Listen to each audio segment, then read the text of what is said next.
संक्षिप्त में विचार। परमात्मा एक। आज के संचालक मंदिर जी ने मुझसे पूछे कि 5 बार बाबा हनुमान जी क्यों करते हैं और एक बार मानते हैं कि बाबा हनुमान जी क्यों करते हैं। की जय। भगवान बाबा हनुमान जी की 5 बार जय और मानते हैं कि बाबा जुमदेव जी की 1 बार जय। क्यों कहते हैं? भगवान बाबा हनुमान जी को प्रणाम, मानते कि बाबा जुमदेव जी को प्रणाम। परमात्मा एक।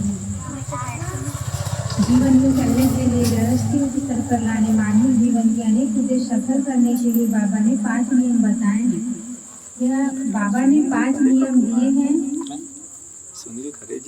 इसलिए हम और बाबा ने एक भगवत की प्राप्ति की है, इसलिए हम भगवान बाबा हनुमान जी की 5 बार बोलते हैं और मानते कि बाबा जुमदेव जी की 1 बार बोलते हैं। कैसा कैसा बोले भाई? ध्यान दे दिया जी। मैं ध्यान दे।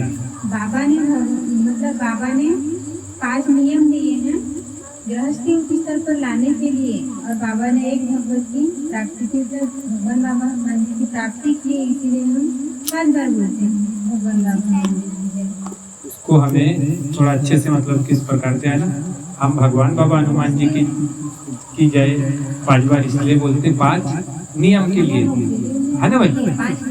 हाँ, तो इसलिए थोड़ा सा खुल के बताना है अपने को, है ना, ताकि सेवकों को समझ में आए, है ना।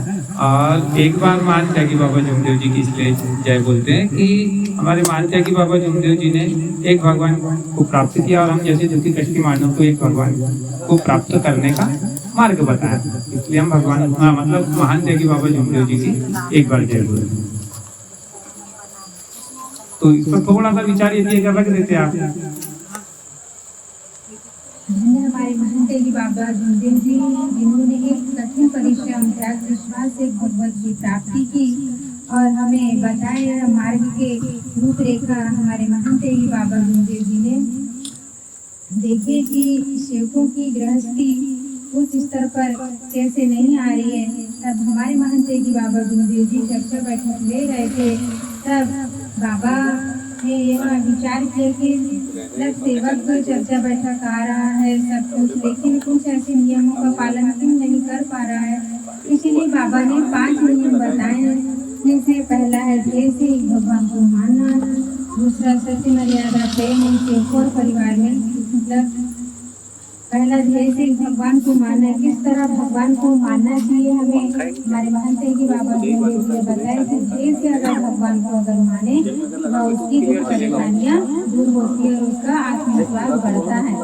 उसी तरह दूसरा नियम दिए बाबा ने कि सत्य मर्यादा प्रेम और परिवार में स्थापित करना, वह कैसे होगा। हमें सत्य का आचरण करना चाहिए, मर्यादा का पालन करना चाहिए और प्रेम के साथ अपने परिवार और सेवकों परिवार में स्थापित यानी बरकरार रखना चाहिए। यह हमारे मानते कि बाबा जुमदेव जी ने बताए। उसी तरह तीसरा नियम है अपने परिवार सेवकों में एकता, अपने परिवार और सेवकों में तीसरा अनेक बुरे व्यसन बंद करना। उसमें आते हैं बहुत से नियम, शराब, टानिक, सट्टा, जुआ, लॉटरी, पटकी और मुर्गे की काटी, चोरी करना, झूठ बोलना, क्रोध करना बंद करना और मतलब ये सभी चीजों को बंद करने किस तरह बताए। बाबा ने कहा कि अगर यह सभी चीजें लागू रहेगी तो कैसे इनकी गृहस्थी किस तरह पर आएगी। तब बाबा ने यह शराब मतलब छोड़ने का आदेश लगाया और क्रोध नहीं करना कहा बाबा ने और झूठ नहीं बोलना, यह सारी चीजें बाबा ने बताए। और महिलाओं को यानी कि अपने बच्चे पतिदेव को बुरे शब्दों से नहीं करना चाहिए, यह बताए, क्योंकि महिलाएं यानी कि त्यागती ही रहती है। यानी कि पहले वह एक लड़की से वह एक नारी बनती है और उससे वह मतलब महिला अपने मतलब जीवन को वह त्यागती हुई चलती है और वह मतलब कि देहवादी होती है, उनके शब्द बहुत जल्दी लगते हैं। इसीलिए बाबा ने कहा कि महिलाओं को अपने बच्चे पतिदेव को बुरे शब्दों से नहीं लाना चाहिए। इसके अलावा मानव जीवन के ऐसे कोई भी नाश करने वाले शब्द नहीं बोलना चाहिए। उसी तरह चौथा अपने परिवार सेवकों में एकता कायम करना। जैसे हमारे महंत जी बाबा जुमदेव जी ने बताया कि अपने परिवार में सबसे पहले एकता कायम करो, अपने परिवार में एक तरह से विचार करो कि हमें क्या करना है, क्या नहीं करना है, गृहस्थी के बारे में हमें आगे बढ़ना है, कौन सा कार्य करना है, यह सब सारी चीजें हम विचार करते हैं अपने परिवार में एकता बनाते हैं कि बच्चों को पढ़ाना है, शिक्षा अच्छी देना है, उनको जमीन लेना है, प्लाट लेना है, ये सारी चीजें हम अपने गृहस्थी में करते हैं और सेवकों में भी करते हैं। उसी प्रकार अभी हमारे परिसर में जो एकता से एक प्लाट मतलब खरीदा गया है, यह हमारे महंत तेगी बाबा जिंदेव जी ने बताया किस तरह से अपने परिवार और सेवकों में एकता कायम करते हैं। और जैसे जो भी मतलब शादी ब्याह होते हैं, बर्थडे का कार्यक्रम होता है, सुख का या दुख का, उस पर भी हमें एकता दिखाना चाहिए।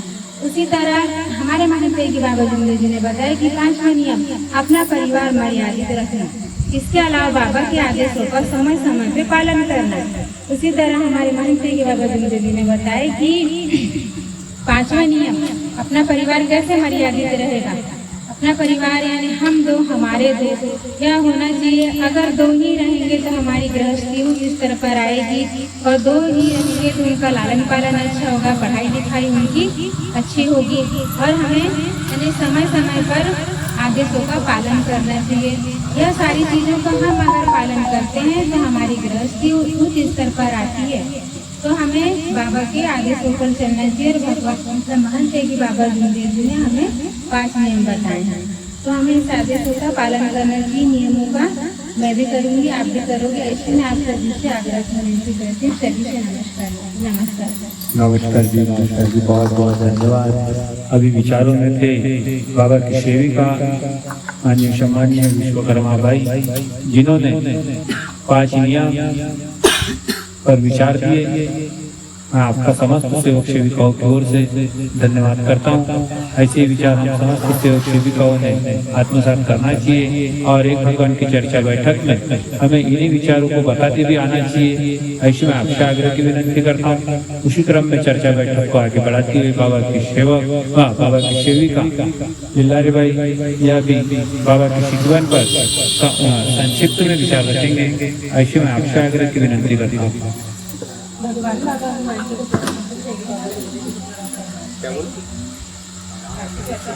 भाई थोड़ा पास में आवाज ही नहीं आती, दूर करा तो आवाज नहीं आएगी। हेलो, बाबा की शिकवन पर विचार करते हैं। इस प्रकार से भगवान बाबा हनुमान जी को प्रणाम, महंत त्यागी बाबा जिंदेव जी को प्रणाम करना। धन्य हमारे महान त्यागी बाबा जिंदेव जी, जिन्होंने तत्व त्याग और विश्वास से एक भगवान की प्राप्ति की। और बाबा ने हम जैसे गौर गरीब मानव के बारे में सोचे। बाबा ने एक भगवान की प्राप्ति तो की, पर कैसे की यह हमें सोचने की जरूरत है। बाबा ने निष्काम कर्मयोग साधते हुए भगवान को वचन दिए कि मैं अपने जीवन के अंत समय तक एक भगवान के कार्य करूंगा और मरूंगा या जीऊंगा एक ही भगवान को मानूंगा और निष्काम सेवा करूंगा दुखी कष्ट मानव की। बाबा ने यह वचन देते हुए एक भगवान की प्राप्ति की। भगवान बाबा हनुमान जी को प्रणाम, हमारे सदगुरु महान त्यागी बाबा जी को प्रणाम। सोचे कि एक भगवान की प्राप्ति करने के बाद इस सृष्टि में सपना भाई यह मुख्य अतिथि की जिम्मेदारी स्वीकार मेरे जैसे दुखी कष्टी मानव है, तो यह धर्म के बारे में कैसे प्रचार प्रसार हो। तो बाबा ने मानव धर्म की स्थापना की 25 फरवरी सन 1949 में। हमारे महान त्यागी बाबा जिंदेव जी ने मानव धर्म की स्थापना की। स्थापना करने के बाद बाबा ने इस धर्म में जैसे जैसे सेवकों की जनसंख्या बढ़ने लगी, तो बाबा ने सोचे कि जो सेवक है धर्म से जुड़ते हैं, इन्हें कैसे एक भगवान का विचार मिले और कैसे यह सीखे और अपने परिवार में कैसे कहना चाहिए कि अच्छे से इनका परिवार चल सके। तो बाबा ने इस सारी चीजों को सोचते हुए बाबा ने चर्चा बैठक लागू किए।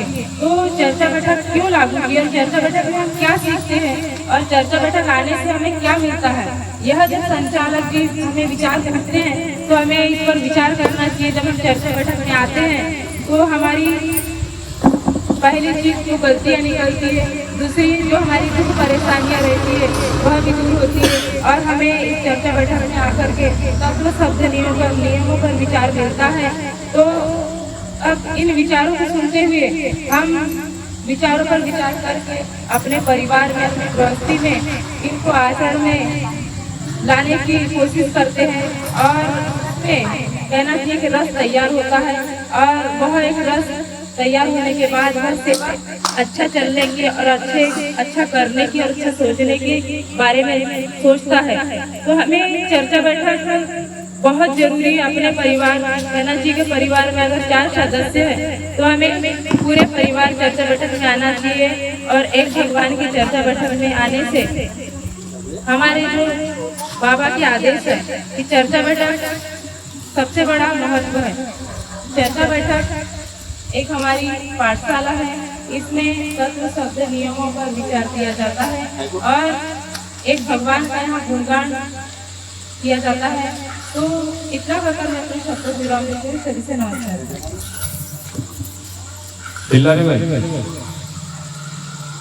माइक भाई एक चीज और पूछना भूल गया मैं आपसे। 5वें नियम में जो लिखा है अपने परिवार में मतलब महिलाओं ने अपने बच्चों को और पतिदेव को बुरे शब्दों में नहीं कहना चाहिए, इस पर विचार रखिए। भगवान बाबा हनुमान जी को प्रणाम करना चाहिए, बाबा जी को प्रणाम करना है। आज की चर्चा बैठक के संचालक महोदय जी मुझे पूछे हैं कि महिलाओं ने अपने बच्चों को और पतिदेव को बुरे शब्दों में क्यों नहीं कहना चाहिए, क्यों नहीं कहना चाहिए धर्म की सेविका। इस धर्म की सेविका को बाबा ने बताया कि इस धर्म की सेविका देवी से कम नहीं है। कब उसका भी बाबा ने बताया, यदि वह तत्व शब्द नियमों से चलती है, आचरण में लाती है, तो उनके जो शब्द होते हैं, जो भी शब्द रख दे या शब्द नहीं भी रखे तो भी यदि वो विचार कर ले, अपने मन में विचार डाले तो उनके शब्दों की पूर्ति, विचारों की पूर्ति हो जाती है। वह कैसे होगी?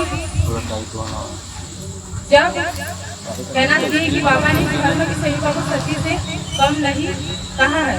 तो सती अनुसुईया जो होती है, स्वर्ग से अपने पति के प्राण यमराज से छीन करके ला सकती है, ला लेती है। तो बाबा ने कहा इस धर्म की सेविका भी सती अनुसुईया से कम नहीं है।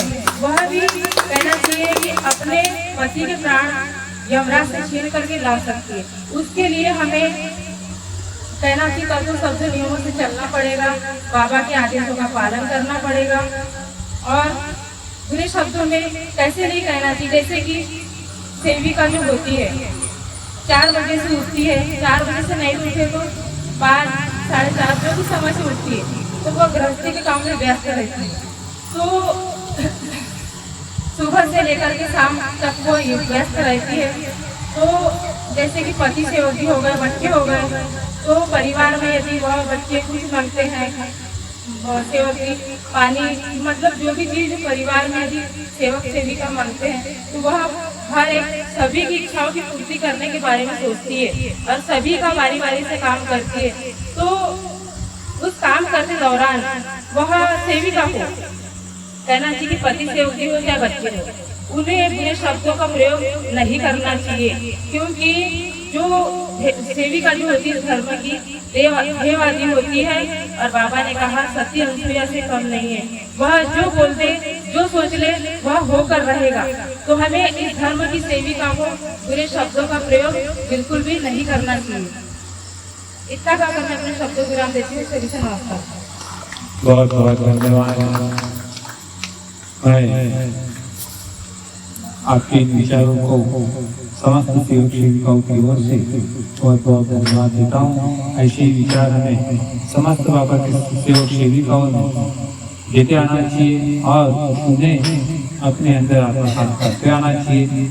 ऐसे में आशा की विनती करता हूँ और उसी क्रम में चर्चा बैठक को आगे बढ़ाते हुए बाबा की सेविका आप बताओ भाई, मानव धर्म के